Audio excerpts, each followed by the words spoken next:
बिस्मिल्लाहिर्रहमानिर्रहीम, अस्सलाम वालेकुम। This is cake India and you are watching HP life with Kaleem. अगर आप मेरे इस चैनल पे नए हैं तो मेरे इस चैनल को सब्सक्राइब कर लें और साथ लगे बेल आइकन को भी हिट कर लें ताकि मेरी आने वाली वीडियोस आप तक बआसानी पहुंच सकें। अल्लाह ताला अपने दीन और अपने हबीब की हिफाजत खुद करता है, चाहे फ्रांस हो या कोई भी यूरोपियन मुल्क। जितना पैगंबर मोहम्मद सल्लल्लाहु अलैहि वसल्लम से नफरत करेंगे, अल्लाह ताला ने वादा किया है उतना ही उनका मुस्तकबिल तारीक होगा। हालिया दिनों में फ्रांस के सदर ने इस्लाम के खिलाफ नफरत अंगेज तकरीर की और कहा कि इस्लाम बहरान का शिकार है। उसके कुछ दिन बाद ही अल्लाह ताला ने उसे दिखा दिया कि इस्लाम नहीं, तुम्हारी सोच ही बहरान का शिकार है।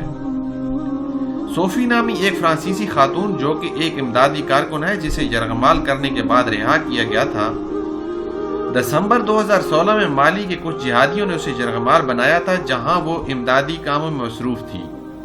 जहां वो यतीमों के लिए ग़िज़ाई किल्लत के प्रोजेक्ट पर काम कर रही थी, उसे कुछ मुसलमान जिहादियों ने यरगमाल बना लिया था और उसे 4 साल तक कैदी बनाकर रखा गया।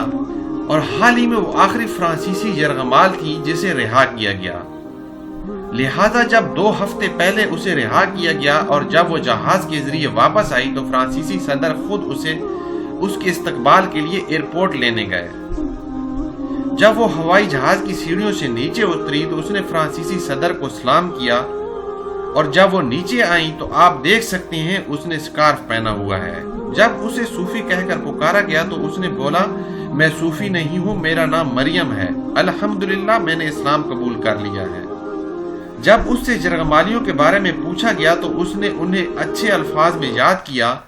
उसने कहा कि उन्होंने मेरा बहुत एहतराम किया है, मेरा बहुत ख्याल रखा है और मैंने मुतासिर होकर इस्लाम कबूल कर लिया है।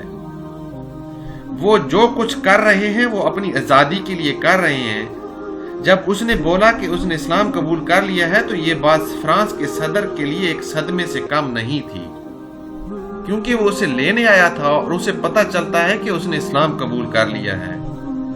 ये है मेरे प्यारे अल्लाह की मंसूबा बंदी, बेशक वो सबसे बेहतर मंसूबा बंदी करने वाला है। फ्रांस का सदर जो कुछ दिन पहले ही इस्लाम पर तनकीद कर रहा था और इस्लाम की पस्ती की बातें कर रहा था, मेरे रब ने उसे दिखा दिया कि पस्ती इस्लाम की नहीं तुम्हारी ही होगी इंशाअल्लाह। ऐसा ही एक और वाक़या आपको बताता चलूं। वॉन रेडली जो बरतानिया से ताल्लुक़ रखने वाली एक सफ़ेद फाम सहाफ़ी थी, जिसे तालिबान ने अफगानिस्तान में यरगमाल बना लिया था, जब उसे रिहाई मिली तो उसने खुलकर तालिबान की तारीफ की। उसने बताया कि तालिबान ने उससे रिहा करते वक्त वादा लिया था कि जब आप वापस जाएंगी तो कुरान शरीफ पढ़ेंगी। जब वो वापस आई तो उसने कुरान करीम पढ़ना शुरू किया और अल्हम्दुलिल्लाह उसने इस्लाम कबूल कर लिया। लिहाजा यहाँ हमें पता चलता है कि इस्लाम ही इंसानियत और अमन का दीन है। क्यों कर कोई ऐसा शख्स जिसे 4 साल यरगमाल रखा जाए और वो वापस आकर इस्लाम कबूल करेगा? इसलिए कि उसे इस्लाम की असल इक़्तिदार का पता चल गया और उसे इस चीज़ का एहसास हुआ कि जो कुछ मीडिया इस्लाम के बारे में दिखा रहा है वो सच नहीं है। इंशाअल्लाह एक दिन अल्लाह ताला फ्रांस के मलऊन सदर इमानुएल मैक्रोन की आंखें खोलेगा और उसे दिखाएगा कि इस्लाम ही इंसानों के मसाइल का हल है, इस्लाम ही पूरी दुनिया के बुरानों का हल है। अगर आपको मेरी आज की वीडियो पसंद आई तो इसे लाइक और शेयर जरूर करें।